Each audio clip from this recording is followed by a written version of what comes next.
Hello everybody. आज की इस वीडियो में मैं डिस्कस करने जा रहा हूँ न्यूक्लियर फिजिक्स की स्ट्रेटजी का। आप गेट और नेट एग्जाम के लिए न्यूक्लियर फिजिक्स में कौन कौन से टॉपिक्स पढ़ें और किन किन चीज़ों का ख्याल रखें। तो इसी प्रोस्पेक्ट्स में ये वीडियो मैंने तैयार किया है और मुझे उम्मीद है कि काफ़ी बेनिफिशियल होगा और स्टूडेंट्स को एक डायरेक्शन देगा न्यूक्लियर फिजिक्स में कि न्यूक्लियर फिजिक्स को कैसे कैसे प्रिपेयर करें। तो सबसे पहले मैं बताना चाहूँगा कि जो पेपर में कितना न्यूक्लियर फिजिक्स का पोर्शन रहता है। गेट में जो 2 क्वेश्चंस आते हैं 1 मार्क्स के, जनरली 3 तक भी आ जाते हैं लेकिन 2 तो आते ही आते हैं। 2 मार्क्स का जो 1 मार्क्स के क्वेश्चंस में आता है और 2 से लेकर 3 क्वेश्चंस जो है वो आते हैं 2 मार्क्स के। तो 4 से लेकर 6 मार्क्स का यहाँ से आता है, तो अप्रोक्स 8 मार्क्स के आसपास आती है गेट के एग्जाम में, 7 to 8। और नेट एग्जाम में जो क्वेश्चंस आते हैं न्यूक्लियर फिजिक्स के वो सी सेक्शन में होते हैं और सी सेक्शंस में हम सब जानते हैं कि 5 मार्क्स का एक क्वेश्चन होता है और 3 जो क्वेश्चंस का स्कोर होगा 5 into 3 15 मार्क्स। कई बार 4 क्वेश्चन तक भी आ जाते हैं तो 20 मार्क्स तक एक बुक आ जाती है। तो 15 से लेकर 20 मार्क्स तक जो है ये पूछी जाती है नेट के एग्जाम में। तो इसका कंक्लूजन्स है, मैं 2-3-4 बातें इसके बारे में बताना चाहूँगा कि न्यूक्लियर फिजिक्स में क्या इसके एडवांटेज हैं।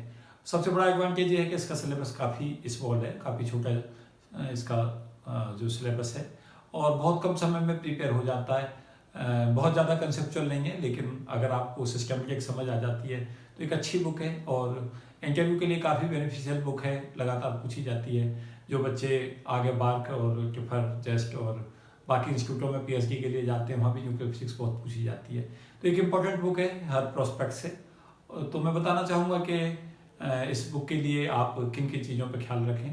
तो मैं सबसे पहले तो ये कहना चाहूँगा कि सबसे पहले जो पीछे के पेपर्स हैं गेट और नेट के वो क्वेश्चंस लगा लें और जब नेट का आप पेपर देने जा रहे हैं तो देख लें कि नेट में कौन कौन से क्वेश्चंस जो वो पूछे जा रहे हैं।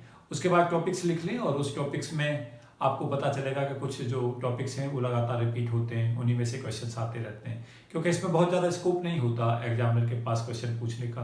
कुछ बहुत ही सेलेक्टेड टॉपिक्स हैं जहाँ से क्वेश्चन आते हैं। तो मैथमेटिकल डिस्क्रिप्शंस क्योंकि सेलेक्टेड है, थोड़ी थ्योरेटिकल बुक है, तो जो मैथमेटिकल फार्मूले हैं उनको तो सभी को प्रिपेयर कर लें, एक कॉपी बना लें और उसमें सारे मैथमेटिकल फार्मूले लिख लें और हर फार्मूले में वेल बता दें कि इस फार्मूले में ये चीज़ इसको रिप्रेजेंट करती है, ये चीज़ इसको रिप्रेजेंट करती है।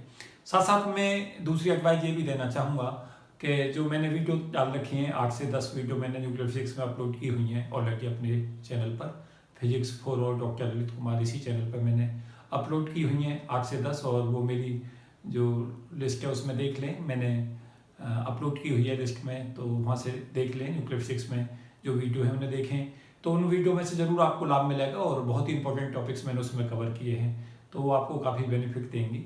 साथ साथ महेंद्र कुमार या जो सुरेखा सिंह जी हैं, डॉक्टर सुरेखा जी, महेंद्र जी की जो बुक चलती है कृष्णा पब्लिकेशन से और सुरेखा जी की उपकार पब्लिकेशन से, इनमें से एक रेफरेंस ज़रूर रखें और जो दिल्ली के सेंटर हैं या बाकी देश के और जो बाकी सेंटर हैं वहाँ से भी कलेक्शंस रखें क्वेश्चंस का। तो कवरेज ऑफ द क्वेश्चंस को थोड़ा ज़्यादा करके चलें, उससे निश्चित तौर से बेनिफिट मिलता है क्योंकि जितने भी ज़्यादा हम क्वेश्चंस की प्रैक्टिस करके जाएंगे उतने ही चांसेज हो जाते हैं क्वेश्चंस के सॉल्व होने के पेपर में। तो आप ज़्यादा से ज़्यादा कवरेज करके जाएँ। मैं साथ साथ ये भी बताना चाहूँगा कि जो रेफरेंसेज हैं वो हम इसमें क्या क्या पढ़ें, कौन सी बुक ऐसी हैं जो बहुत ही बेनिफिशियल इसके लिए होंगी।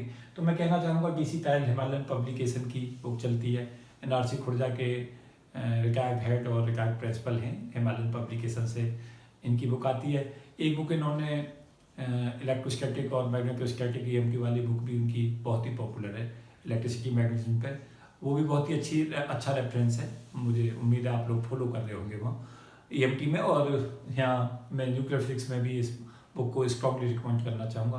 टाइल मेरी फेवरेट बुक है तो मैं उम्मीद करूँगा कि ये बुक आपके लिए भी काफ़ी बेनिफिशियल होगी। तो इसमें टाइल की बुक को लें, जीसी टाइल साहब की बुक को, और उसमें मार्क कर लें कौन कौन से टॉपिक्स हैं जहाँ जो हमारे सिलेबस में हैं और उसी पेपर में जो आप बुक ले लें उसी पे एचबी पेंसिल से मार्क कर लें कौन कौन से क्वेश्चंस जो चैप्टर से लगातार पूछे जा रहे हैं। तो वहाँ पे ईयर बाय लिख लें, उससे आपको खुद ही आइडिया लग जाएगा कि यहाँ से क्वेश्चंस जो है वो बहुत ज़्यादा पूछे जा रहे हैं, तो उसको वो फोकस रखें। तो टाइल साहब की बुक रखें। ऑर्थर बीजर में जो मॉडर्न फिजिक्स की बुक आती है टाटा मैकग्रे पब्लिकेशन की, उसमें जो न्यूक्लियर फिजिक्स का पोर्शन दे रखा है उसी पूरे पोर्शंस को पढ़ लें और ख़ासतौर से एलिमेंट का पार्टिकल को बहुत अच्छे से पढ़ें। ये मैं ज़रूर कहना चाहूँगा कि जो ऑर्थर बीजर का पोर्शन है ये दोनों बुकें आपके पास ज़रूर हों। ऑर्थर बीजर में मॉडर्न फिजिक्स का जो न्यूक्लियर फिजिक्स वाला पोर्शन है उसकी एक एक प्रॉब्लम सॉल्व कर लें, उसका एलिमेंट का पार्टिकल कंसेप्ट पूरा पढ़ लें, stability lines, semi empirical mass formula, ये सभी टॉपिक्स उससे पढ़ें। सेल मॉडल भी उसमें दे रखा है, उसको भी बहुत अच्छे से पढ़ें। तो कम से कम 3 से 4 रीडिंग्स इस बुक की लगा लें तेजी के साथ में, तो ये आपको निश्चित तौर से बेनिफिट देगा और सब्जेक्ट के अंडरस्टैंडिंग में फ़ायदा करेगा। कई बार जो ऑर्थर बीजर की जो प्रॉब्लम है जो सॉल्व है उसमें से कई सारे क्वेश्चन सच आ जाते हैं, तो उससे भी आपको बेनिफिट मिलेगा। तो ऑर्थर बीजर एक अच्छा विकल्प है, इसको भी निश्चित तौर से पढ़ें। तो ये दोनों मेरी रिकमेंडेड बुक हैं। आजकल मैंने एक रेफरेंस में पढ़ रहा हूँ आजकल वी.के. मित्तल, आर.सी. वर्मा और एस.सी. गुप्ता जी का PHI रनिंग पर प्राइवेट लिमिटेड पब्लिकेशन की ये बुक है। इस बुक की खास खूबी है कि बहुत ही कम्पैक्ट फॉर्म में और बहुत अच्छे से एक्सप्लेन कर रही है ये बुक। तो ये भी मेरी रिकमेंडेड बुक है, आप इस बुक को भी रख सकते हैं। तो इन तीनों बुकों में से आप देख लें, अगर आप तीनों बुक पढ़ सकते हैं तो बहुत अच्छा है। अगर इसको ना पढ़ पाएँ तो ताहिल साहब की और ऑर्थर बीजर का पोर्शन तो ये आपको निश्चित तौर से पढ़ना ही होगा। मैं कुछ और रेफरेंस भी बताना चाहूँगा। कुछ और जो स्टूडेंट्स इन रेफरेंसों को पढ़ चुके हैं उनकी तैयारी बहुत ज़्यादा है और चाहते हैं कि कुछ नए नए रेफरेंस हमें और पढ़ने, तो घोषाल साहब की बुक ले सकते हैं। SN घोषाल की बुक चलती है न्यूक्लियर फिजिक्स में, और एटॉमिक का भी पोर्शन इस बुक का चलता है, वो भी बेनिफिशियल रहता है काफ़ी। एक बहुत ही अच्छा रेफरेंस आता है इसमें इवेंट्स का, काफ़ी हाई स्टैंडर्ड की बुक है न्यूक्लियर फिजिक्स में। और जो सभी बुक हैं वो ज़्यादातर इसी बुक से ज़्यादातर जो कम्पैक्ट वो है जो एक्सपेंशन है वो इवेंट्स का ही मिलता है बुकों में। तो ये एक अच्छा रेफरेंस है। कैप्लान की एक बहुत ही रिनाउंड बुक है न्यूक्लियर फिजिक्स के ऊपर, तो ये भी एक अच्छे रेफरेंसेज हैं। लेकिन मेरा रिकमेंडेशन ताहिल साहब के और बीजर के साथ है। अगर आप इन दोनों बुकों को पढ़ चुके हैं फिर भी आप सेटिस्फाई नहीं है तो इस रेफरेंस को भी पढ़ सकते हैं। ग्रेजुएशन के लेवल पे निश्चित तौर से फंडामेंटल के लिए अरोरा की बुक आती है एस-चांद पब्लिकेशन से, उसको पढ़ सकते हैं। और जो आप जिस भी यूनिवर्सिटी के स्टूडेंट्स हैं जो आपको वहाँ पढ़ाई जाती है उस बुक की को फिर बार बार 2-3 बार पढ़ लें तो ज़्यादा बेनिफिट है। ना कि मेरा शुरू से ही मानना है कि 10 बुकों को एक बार पढ़ने से अच्छा है कि एक ही बुक को 10 बार पढ़ा जाए, उससे निश्चित तौर से बेनिफिट मिलता है।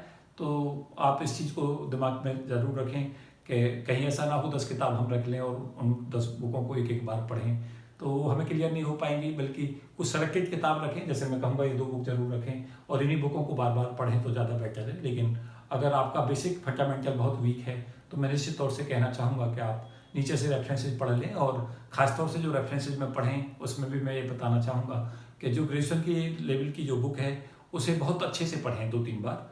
और अगर आपके पास ग्रेजुएशन पर कोई बहुत अच्छी बुक नहीं है तो अरोरा साहब की बुक चलती है एस-चांद पब्लिकेशन की, इसको आप फॉलो कर सकते हैं। मैं बताना चाहूँगा उसके बाद कि जो सबसे इम्पोर्टेंट टॉपिक्स न्यूक्लियर फिजिक्स में क्या हैं और कौन से टॉपिक्स ऐसे हैं जिन पर हम फोकस करें। तो आप सबसे पहले यही करें कि जो पेपर हैं पीछे के 5 से 10 साल के, उन पेपर से देख लें कौन कौन से टॉपिक्स हैं। जो मैंने देखा है लगातार जो क्वेश्चंस जिन टॉपिक से आते रहते हैं वो मैंने यहाँ डिस्कस किए हैं। तो मोस्ट इंपॉर्टेंट टॉपिक्स में एक टॉपिक रहता है सेमी इंपेरिकल मास फार्मूला। तो सेमी इंपेरिकल मास फार्मूला को बहुत अच्छे से पढ़ें। उसमें भी सबसे पहले बाइंडिंग एनर्जी समझ लें कि बाइंडिंग एनर्जी क्या होती है, बाइंडिंग एनर्जी जो किसके कारण होती है, मास डिफेक्ट क्यों होता है, फिशन फ्यूजन में एनर्जी क्यों रिलीज होती है, बाइंडिंग एनर्जी का क्या होता है, और कैसे जो डिफरेंट जो टर्म्स हैं सेमी इंपेरिकल मास फार्मूला की उनका फिजिकल सिग्निफिकेंस क्या होता है, वो टर्म कैसे डिपेंड करती हैं। जैसे वॉल्यूम एनर्जी टर्म में तो वो AV/A होती है, सरफेस एनर्जी टर्म में तो वो -A/(A⁴ होती है। तो उन टर्मों को सबको देख लें, उन पर सब पे क्वेश्चंस निकाल लें। तो semi empirical mass formula always important रहता है। इसमें जो सभी टर्म्स हैं उन पर उनके सबके सिग्निफिकेंस, सबकी डिपेंडेंसी और उन पर जो क्वेश्चंस आ चुके हैं उन्हें सबको सॉल्व कर लें। तो एक बहुत ही इंपॉर्टेंट टॉपिक है, मैं कहना चाहूँगा कि ये मोस्ट इंपॉर्टेंट टॉपिकों में से एक है। उसके बाद सेल मॉडल को पढ़ें। सेल मॉडल से लगातार क्वेश्चंस आता है। अगर कोई मुझसे पूछता है तो मैं ज़रूर कहना चाहूँगा कि अगर सबसे ज़्यादा न्यूक्लियर फिजिक्स से क्वेश्चंस आता है तो सेल मॉडल का होता है। तो सेल मॉडल को अच्छे से तैयार रखें। ये मोस्ट इंपॉर्टेंट टॉपिक्स हैं जो हमें अच्छे से प्रिपेयर करना है।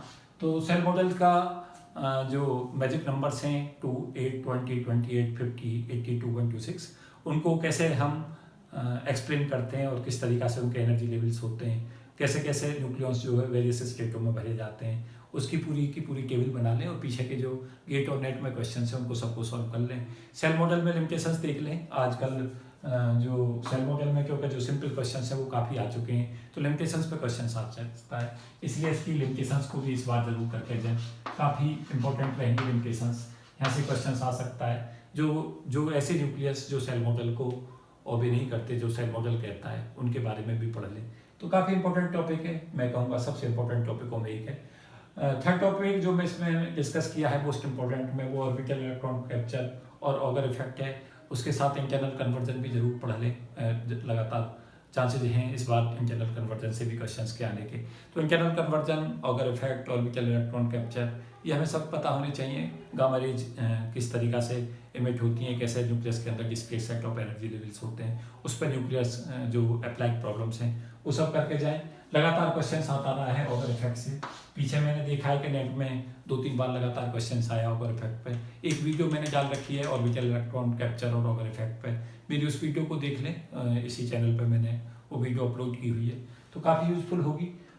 उसके अलावा एक जो बहुत ही इंपॉर्टेंट टॉपिक रहता है, अल्फा टिके और बीटा टिके रहते हैं। और अल्फा टिके में पूछता है कि जब कोई न्यूक्लियस एक्स जेड ब्रेक होता है वाई Z-2 A-4 + 2He4 में, तो इसकी क्यू वैल्यू पूछता है। तो क्यू वैल्यू जो पहले हम मास के फैक्ट निकाल लेते हैं और मास के फैक्ट को C² से मल्टीप्लाई कर देते हैं। तो अगर क्यू वैल्यू हमें पता होती है, हमें ए पता है, तो काइनेटिक एनर्जी अल्फा पार्टिकल पूछता है A-4/A/Q।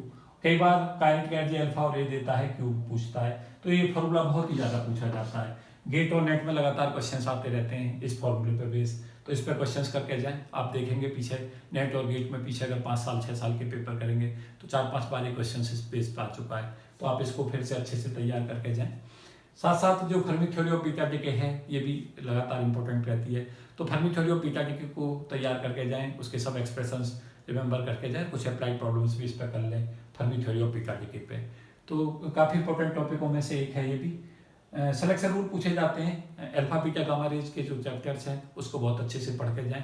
अल्फा डिके में भी जो गाइगर नटाल लॉ है उसको भी पढ़ जाएं, जो रेंज में और डिसइंटीग्रेशन कांस्टेंट लॉग लैम्डा बराबर ए प्लस बी लॉग आर होता है। तो ए और बी की वैल्यू देगा, आर देगा, लॉग लैम्डा के बाद लैम्डा पूछ लेगा। तो उस पर क्वेश्चंस करके रखें। और अल्फा बीटा गामा डिके में से एक में से क्वेश्चंस आने के चांसेस रहते हैं। अब पहले मैंने देखा था अल्फा डिके पे क्वेश्चंस था, इस बार गामा रेडिएशंस पे था। तो क्वेश्चंस आता रहता है यहाँ से, अल्फा पे आ चुका, गामा पे आ चुका, तो हो सकता है बीटा डिके पे इस बार पूछ ले। तो आप इन्हीं तीनों में से एक क्वेश्चंस के चांसेस बने रहते हैं लगातार। तो पेपर से मुझे जो मैं एनालिसिस करता हूँ उससे मुझे आइडिया रहता है कि यहाँ क्वेश्चन आ चुका है, तो इसके जो है आसपास की चीज़ है वहाँ से क्वेश्चन आएगा। तो उसी के हिसाब से एग्जामिनर्स जो है क्वेश्चन देते रहते हैं। इसमें Fermi theory of beta decay को पूरा कंप्लीट पढ़ लें। सिलेक्शन रूल मेरा प्रोजेक्टिव टॉपिक था, इस बार नेट में क्वेश्चंस भी आया गामा सिलेक्शन रूल पे, और लगातार क्वेश्चंस आ रहा है, तो इस पे अच्छे से करें। इलेक्ट्रिक डाइपोल के और क्वाड्रापोल और मैग्नेटिक डाइपोल क्वाड्रापोल के सिलेक्शन रूल और किस किस तरीका से हम वेरियस सिलेक्शन रूल अप्लाई करते हैं गामा ट्रांजिशंस में, वो बहुत अच्छे से प्रिपेयर कर लें। यहाँ से क्वेश्चंस के फिर चांस है। एक में आजकल मेरे दिमाग में चल रहा है ये क्वेश्चंस, इस पर भी क्वेश्चंस आ सकता है कभी भी। ये भी एक इम्पोर्टेंट क्वेश्चन है कि अगर कोई गामा रेज एक्स डिस्टेंस चलती है किसी भी माध्यम में, तो उसकी इंटेंसिटी जो है एक्स डिस्टेंस के बाद कितनी रह जाती है। तो अगर आई नॉट इनिशियल इंटेंसिटी है तो आई बराबर I0 e⁻⁻μx, और म्यू जो है यहाँ लीनियर अटेन्यूएशन कांस्टेंट कहलाता है, और एक्स हाफ जो होता है, हाफ विथ जो इंटेंसिटी जिसमें हाफ हो जाती है वो लॉगिट्यूड अपॉन म्यू होती है। तो यहाँ से क्वेश्चन आ सकता है, इस पर भी क्वेश्चन तैयार रखें। इंपॉर्टेंट टॉपिकों में से एक है ये भी। साथ साथ मैं ये भी बताना चाहूँगा कि पेपर्स जो आता है जनरली नेट के पेपर में मैं देखता हूँ, तो एक क्वेश्चन जो आता है जनरली वो इस पोर्शन से जनरली आता है, सेमी एम्पिरिकल सेल मॉडल या ऑगर इफेक्ट, इस रीजन्स में से मिलेगा, या जो general properties of the nucleus है वहाँ से क्वेश्चंस मिलेगा। एक क्वेश्चंस के जो चांसेस रहते हैं वो alpha decay, beta decay, gamma decay, radio activity से रहता है। तो न्यूक्लियर फिजिक्स में जो मेरा पेपर का एनालिसिस कहता है वो ये कहता है कि स्पेसिफाइड साइड रहता है पेपर के कहाँ से क्वेश्चंस के चांस हैं। एक क्वेश्चन की पॉसिबिलिटी सदा एलिमेंट पार्टिकल से रहती है। तो अगर मुझसे पूछा जाएगा कि 3 क्वेश्चंस कहाँ से आएंगे, तो मैं सदा यही बताना चाहूँगा जो मेरा प्रोजेक्शंस रहता है कि एक क्वेश्चन जो आएगा एलिमेंट का पार्टिकल से मिलेगा हमें, एक question alpha beta gamma decay और उसके सराउंडिंग की चीज़ों से मिलेगा, और एक semi empirical mass formula, shell model और ऑगर इफेक्ट, और बाकी जो प्रॉपर्टीज हैं पैटी, electric quadrupole movement, mirror nuclei, इन वाले जो टॉपिक्स हैं इनमें से जनरली आता है। और इन तीनों जो टॉपिक्स हैं, जो कि मोस्ट इंपॉर्टेंट टॉपिक्स मैंने इसका नाम दिया है, तो सबसे ज़्यादा जो पूछे जाने वाले टॉपिक्स हैं वही मैंने इसमें डिस्कस किए हैं। कंजर्वेशन लॉ एलिमेंट का पार्टिकल में तैयार रखें सदा। जो एलिमेंट का पार्टिकल है उसकी जो टेबल है, पूरा क्लासिफिकेशन, उसको बहुत अच्छे से तैयार कर लें। कंजर्वेशन लॉ सारे तैयार करके जाएं, और सीपी की थ्योरम के साथ एक मैंने टेबल बना रखी है, कौन सी क्वांटिटी कौन से इंटरेक्शंस में कंजर्व रहेगी, कौन सी नहीं रहेगी। तो ईएम इंटरेक्शंस और वीक इंटरेक्शन, स्ट्रॉन्ग इंटरेक्शंस और ग्रेसियल इंटरेक्शंस पूरा पढ़ के जाएँ, और देख लें कि कौन कौन से जो पैरामीटर्स हैं वो कौन से जो फिनोमिना है और कौन से इंटरेक्शंस में कंजर्व रहते हैं, कौन से में कंजर्व नहीं रहते। वहाँ से क्वेश्चंस आता रहता है रेगुलर इंटरवल पे, तो काफ़ी इंपॉर्टेंट टॉपिक है कंजर्वेशन लॉ। इंटरेक्शंस इन एलिमेंट के पार्टिकल को पूरा पढ़ के जाएं, चारों को, ग्रेविशनल, इलेक्ट्रोमैग्नेटिक और स्ट्रॉन्ग, ये सारे जो इंटरेक्शंस हैं उन्हें सब पढ़ लें। ये 4 तरीका के इंटरेक्शंस हम जानते हैं। एक होता है हमारा ग्रेविशनल इंटरेक्शंस, एक होता है हमारा ईएम इंटरेक्शंस, एक होता है वीक इंटरेक्शंस और एक होता है स्ट्रॉन्ग इंटरेक्शन। इसके क्वांटा, इसकी टेबल सारी तैयार करें। मैंने बना रखी है एलिमेंट का पार्टिकल पे एक वीडियो, उसको देख ले, उससे आपको निश्चित तौर से लाभ मिलेगा। तो इंटरेक्शंस पढ़ें। क्वार्क मॉडल लगातार इंपॉर्टेंट टॉपिक रहा है, क्वार्क मॉडल को पढ़ के जाएं ऑलवेज। जब भी पेपर में जाएं तो क्वार्क मॉडल को पढ़ के जाएं। अब quark, down quark, strength quark, उनकी वेरियस प्रॉपर्टीज और उनसे हम किस तरीका से क्वार्कों से पार्टिकल बनाते हैं। जैसे वो पूछता है कई बार, क्वेश्चंस में देख रहा हूँ, ट्रिपल एस से कौन सा पार्टिकल उल्टा बना होता है। तो ओमेगा-1 वाला ये क्वेश्चंस लगातार मैं देख रहा हूँ कई बार पूछा जा रहा है। तो कुछ क्वेश्चंस ऐसे हैं कि जिन्हें लगातार रिपीट करता रहता है। तो क्वार्क मॉडल को बहुत अच्छे से प्रिपेयर करें, काफ़ी इंपॉर्टेंट टॉपिक है।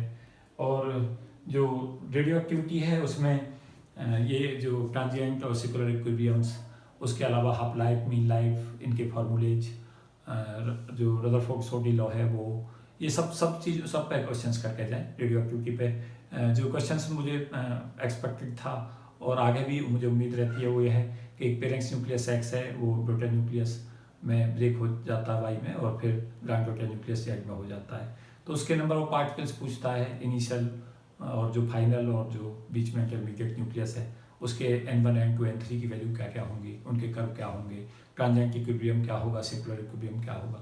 तो वो सब कंडीशंस करके जाएं। काफ़ी यूजफुल कंसेप्ट है रेडियो एक्टिविटी का, तो इसको भी पढ़ के जाएं अच्छे से। एक्टिविटी पढ़ के जाएं रेडियो एक्टिविटी में, बैकरोल पर सेकंड जो एक बैकरोल होता है, और क्यूरी जो होती है सबसे बड़ी होती है 3.7 10⁻10 डिसइंटीग्रेशन पर सेकेंड। जो रदरफोर्ड 10⁻6 डिसइंटीग्रेशन पर सेकेंड होता है। तो वहाँ से क्वेश्चंस रेडियो एक्टिविटी से भी आता रहता है, ये भी इंपॉर्टेंट टॉपिकों में से है। एक जो बहुत ही इंपॉर्टेंट टॉपिक है मैं इसमें डिस्कस किया है, न्यूक्लियर एनर्जी लेवल्स। लगातार पूछा जाता है कि J=2 में इतनी एनर्जी है, J=4 में कितनी होगी। इस टाइप से क्वेश्चंस लगातार पूछा जाता है। तो बहुत ज़्यादा पूछे जाने वाला फॉर्मूला है ये, जिस पर क्वेश्चन आता है। EJ=JJ+1 h×2/2y, ये हमारा J जो न्यूक्लियस के एनर्जी लेवल्स हैं उनके लिए क्वांटम नंबर है, और I मोमेंट ऑफ इनर्शिया है। तो यहाँ पे J देता है और अगले J के करस्पॉन्डिंग एनर्जी पूछता है। तो इस पर क्वेश्चन आता रहता है, इस पर बहुत अच्छे से तैयार करके जाएं। काफ़ी इंपॉर्टेंट टॉपिक है ये भी। रेंज के फॉर्मूले कर जाएं, जो एम्पाई, जो पाई मेसोन का मास है उसे कैसे कैलकुलेट करते हैं, न्यूक्लियर रेंज कैसे कैलकुलेट करते हैं, उनके सब फॉर्मूले रखें। तो ये काफ़ी इंपॉर्टेंट टॉपिक है ये भी, जो हमें प्रिपेयर करना है। तो काफ़ी जो इम्पोर्टेंट टॉपिक्स हैं वो मैं इसमें डिस्कस कर रहा था। साथ साथ मैं ये भी बताना चाहूँगा कि जो इसके साथ मैंने डिस्कशन दिया है, कुछ जो ऐसी भी कई बार चीज़ें पूछी जाती हैं जो पहले ना पूछी गई हों, लेकिन आपका जो मेन फोकस होना चाहिए वो ये होना चाहिए कि जो पहले क्वेश्चंस आए हैं उसकी सराउंडिंग की चीज़ों को, और जो पहले क्वेश्चंस आ चुके हैं उनको अच्छे से प्रिपेयर करें, जिससे हमारा स्कोर बहुत अच्छा बने। तो मुझे उम्मीद है कि ये वीडियो आपको बहुत बेनिफिट देगा और आपको एक लाइन ऑफ एक्शन देगा न्यूक्लियर फिजिक्स की तैयारी करने का, कि हमें न्यूक्लियर फिजिक्स में कौन किन टॉपिकों को ज़्यादा फोकस करना है। तो अगर कोई टॉपिक्स इसमें और कोई बचा होगा तो मैं सप्लीमेंट्री वीडियोस पर अपलोड करूँगा और कौन कौन से टॉपिक्स को ऐड करो, और जो बाकी की बुकें उन पर मैं ज़्यादातर पे स्ट्रेटजी दे चुका हूँ, और बाकी की जो बुक्स बची हुई हैं उन पर और जल्दी ही मैं वीडियो अपलोड करूँगा स्ट्रेटजी की। तो इस वीडियो में केवल इतना ही। बाकी साथ साथ ये भी कहना चाहूँगा कि सभी वीडियो गाँव के बच्चों को समर्पित हैं, जो गाइडेंस के अभाव में जीते हैं, जो गरीबी में जीते हैं। बहुत सारे स्टूडेंट्स जिनके पास एनफ मनी नहीं होता और वो शहरों में नहीं पहुँच पाते, तो उन बच्चों तक पहुँचाने का प्रयास करें। कस्बों में और शहरों में भी बहुत सारे बच्चे ऐसे हैं जिन्हें गाइडेंस उपलब्ध नहीं है, तो वहाँ तक भी इन वीडियो को पहुँचाने का प्रयास करते रहें जिससे इनका लाभ ज़्यादा से ज़्यादा बच्चों तक पहुँच सके। तो शुभकामनाओं सहित बेस्ट ऑफ लक, और आगे फिर मैं कुछ और वीडियो अपलोड करूँगा। Thank you and best wishes.